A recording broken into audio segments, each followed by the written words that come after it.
మహారాష్ట్రలో కాంగ్రెస్ ఓటమికి కారణం కాంగ్రెస్ తెలంగాణ కర్ణాటక రాష్ట్రాల ప్రభుత్వాల యొక్క వైఫల్యాలే ఆ కూటమికి వైఫల్యానికి ఓడిపోవడానికి కారణం.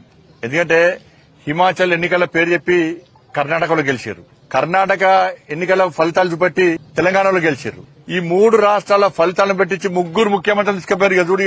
ఇక నన్ను చూడు అందరూ చూడు మొత్తం మహారాష్ట్ర మొత్తం తెలంగాణ రాష్ట్ర ముఖ్యమంత్రి రేవంత్ రెడ్డి గారు అయితే ఒక 10 సార్లు వేయండి కావచ్చు. ఆయన వేయిన సీట్లు మొత్తం ఓడిపోయింది. కర్ణాటక ముఖ్యమంత్రి వేయండు, తెలంగాణ ముఖ్యమంత్రి వేయండు, హిమాచల్ ముఖ్యమంత్రి వేయండు. వీళ్ళతో విపరీతంగా ప్రచారం చేశారు. మేము ఇన్ని హామీలు ఇచ్చినాం, ఈ గ్యారెంటీ ఇచ్చినాం, 10 గ్యారెంటీలు అక్కడ పాంచినాయని చెప్పి కర్ణాటకలా, 6 గ్యారెంటీలు అని చెప్పి తెలంగాణలో. ఏ విధంగా నమ్మక ద్రోహం చేసింది ఈ మూడు రాష్ట్రాల్లో, ఏ విధంగా ప్రజలను వంచింది, ఎన్నికల ముందు హామీలు ఇచ్చే విధంగా మోసం చేసింది, తిరిగి మహారాష్ట్రలో ఏ విధంగా తప్పుడు ప్రచారం చేస్తుందో ప్రజలు విశ్వసించరు. కాంగ్రెస్ పార్టీ ఓటమికి కారణం తెలంగాణలో కాంగ్రెస్ ప్రభుత్వం, కర్ణాటకలో కాంగ్రెస్ ప్రభుత్వం, హిమాచల్లో కాంగ్రెస్ ప్రభుత్వం యొక్క వైఫల్యాలు, ఇచ్చిన హామీలు నెరవేర్చకుండా ఉల్టా తప్పుడు ప్రచారం చేయడం వల్లనే ఇలా మహారాష్ట్రలో కాంగ్రెస్ కూటమి ఓటమి చెందింది.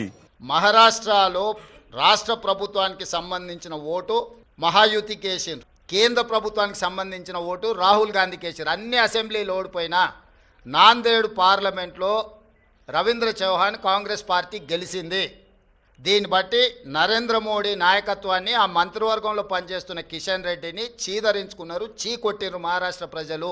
కేరళలో రాహుల్ గాంధీ గారికి వచ్చిన మెజారిటీ కంటే ప్రియాంక గాంధీ గారికి ఎక్కువ మెజారిటీ వచ్చింది. రాహుల్ గాంధీ గారికి 3,64,000 మెజారిటీ వస్తే ప్రియాంక గాంధీ గారికి 4,10,000 మెజారిటీ వచ్చింది. అంటే మోడీ నాయకత్వాన్ని కేరళ తిరస్కరించడమే కాకుండా మహారాష్ట్రలో అద్భుతమైన విజయం సాధించినని గొప్పలు చెప్పుకుంటున్న బీజేపీని పార్లమెంటులో, నాందేడ్ పార్లమెంట్లో ఎక్కడైతే ఉత్తమ్ కుమార్ రెడ్డి గారు ఇన్ఛార్జిగా వ్యవహరించారో ఆ సీటు కాంగ్రెస్ పార్టీ గెలిచింది. ఈ మాత్రం ఇంగిత జ్ఞానం కూడా బీజేపీ నాయకులకు, ముఖ్యంగా కిషన్ రెడ్డి గారికి లేకపోవడం, అలాంటి ఇంగిత జ్ఞానం లేని వ్యక్తిని కేంద్ర మంత్రిగా చేయడం అనేది మన దురదృష్టం. కాబట్టి కేంద్రము రాష్ట్రము రెండు వేరు.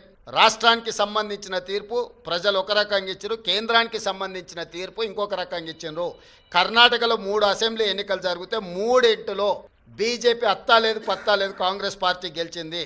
వెస్ట్ బెంగాల్లో 6 అసెంబ్లీలు జరిగితే ఒక్క సీట్లో కూడా నాకు తెలిసినంత వరకు బీజేపీకి డిపాజిట్ కూడా రాలేదు, ప్రతిపక్ష పార్టీలు గెలిచినాయి.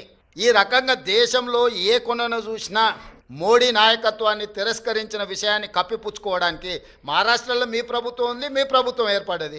జార్ఖండ్లో మా ప్రభుత్వం ఉంది, మా ప్రభుత్వం ఏర్పడ్డది. మహారాష్ట్రలో మీకు కొన్ని సీట్లు పెరిగినాయి, జార్ఖండ్లో మాకు కొన్ని సీట్లు పెరిగినాయి. ఇందులో ఏంది గొప్ప, ఏంది వాళ్ళు సాధించింది, ఎందుకు సంబరాలు చేసుకుంటారో నాకైతే అర్థం కాలే.